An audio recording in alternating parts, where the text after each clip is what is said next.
Welcome to the 16th episode of Brass Unpacked.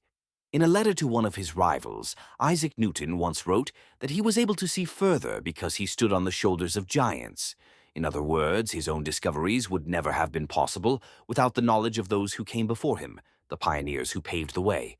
That same spirit is what composer Peter Graham captures in On the Shoulders of Giants. But here, the giants aren't the great minds of science.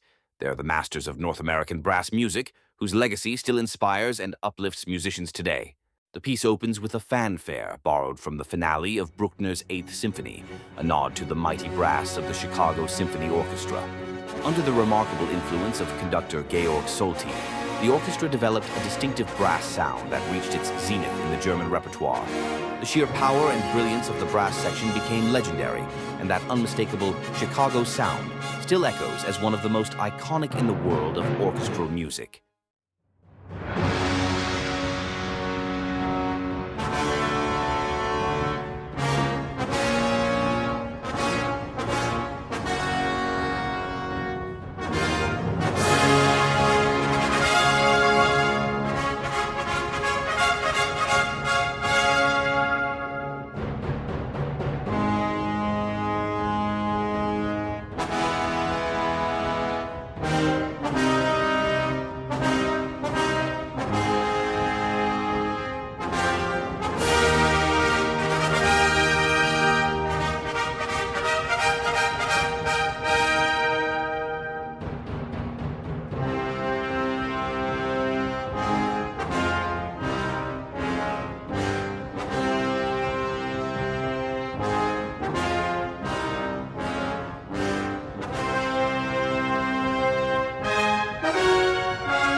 The theme from Bruckner's Eighth Symphony, often nicknamed the Apocalyptic, weaves its way into Peter Graham's original material.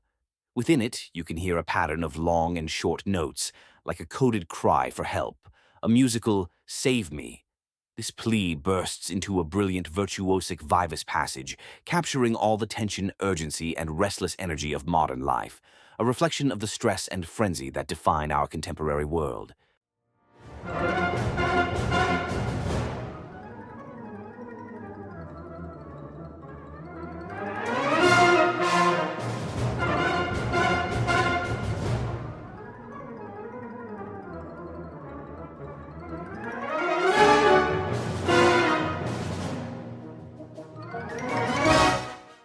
Hugo Wolf, Bruckner's friend and fellow composer, once described the Eighth Symphony as the work of a giant. Peter Graham echoes that very idea here. The weighty, almost oppressive fanfare returns, this time answered by a counter-melody from the euphonium and cornet, a moment of dialogue that softens the grandeur with warmth and lyricism.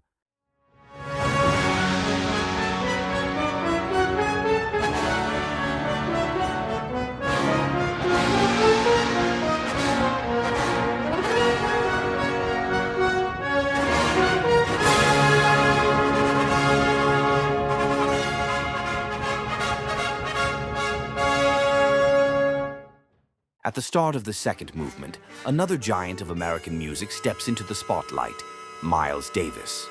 Peter Graham pays tribute to him by weaving in the harmonies from The Meaning of the Blues. Interestingly, that theme itself traces its roots back to Alban Berg's Violin Concerto, a deeply emotional work written in memory of the composer's daughter.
Through a haunting flugelhorn solo, Miles Davis draws us into the sound world crafted for him by pianist and arranger Gil Evans, a space of delicate textures, rich harmonies, and unmistakable atmosphere.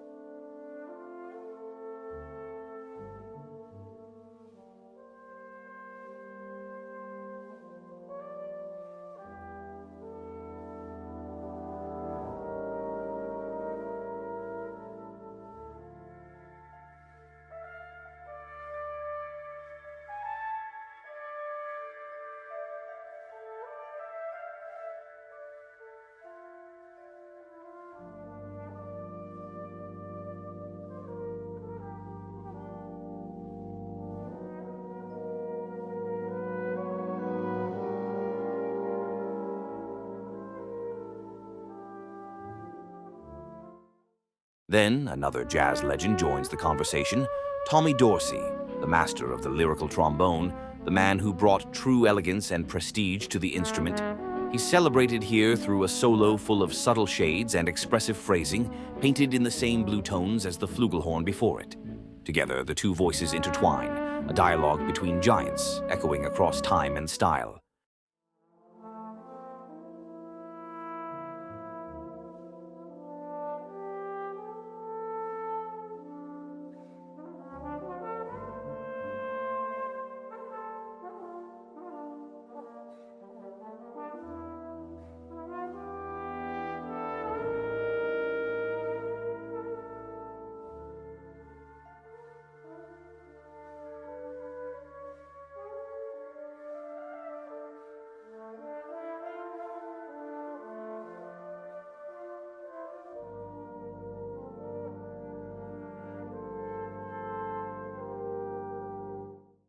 Jazz, too, was built on the shoulders of its own giants, the voices of the Negro spirituals.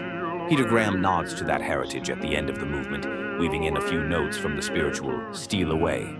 This song, heavy with history and emotion, slowly fades, giving way to a Mahler-like farewell, entrusted to the E-flat cornet and the euphonium. It's a farewell filled with faith, a kind of musical prayer reaching back to the very source of this music.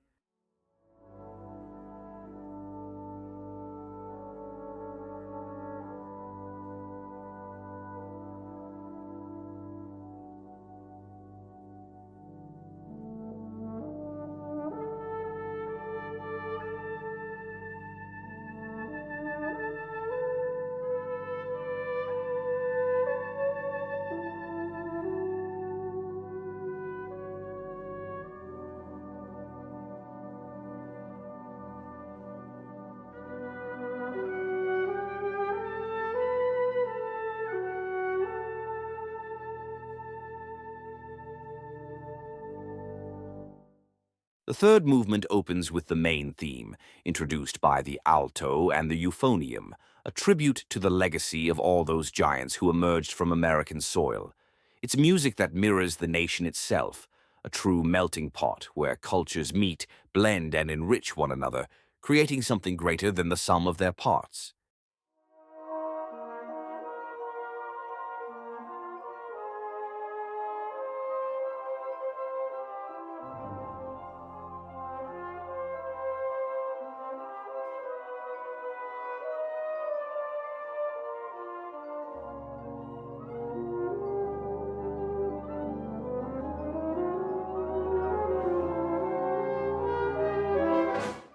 As the movement unfolds, Peter Graham turns his attention to the legendary soloists of the American Sousa bands, those ensembles created to perform the marches of John Philip Sousa, a true pioneer of the wind orchestra tradition.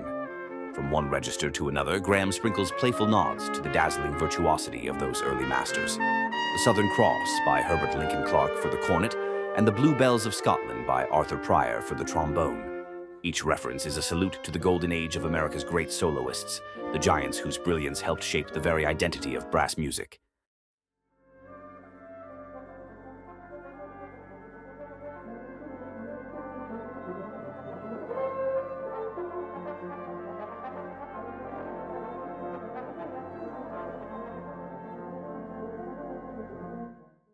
Next, we hear a direct reference to Herbert Lincoln Clark's famous debutante, performed here by the principal cornet. It's a true classic of the brass repertoire, and even today a must-play piece for solo competitions around the world.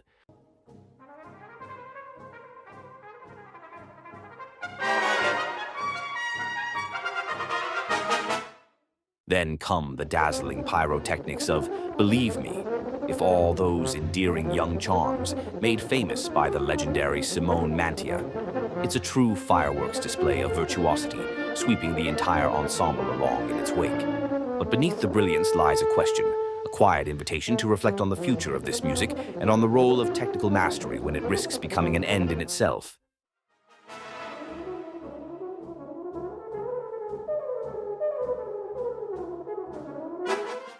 After a triumphant return of the main theme, the composer surprises us with a series of giant steps, a powerful musical image carried by massive, solemn chords. These giants are the ones who forever shaped America's young musical culture, giving it both its strength and its identity.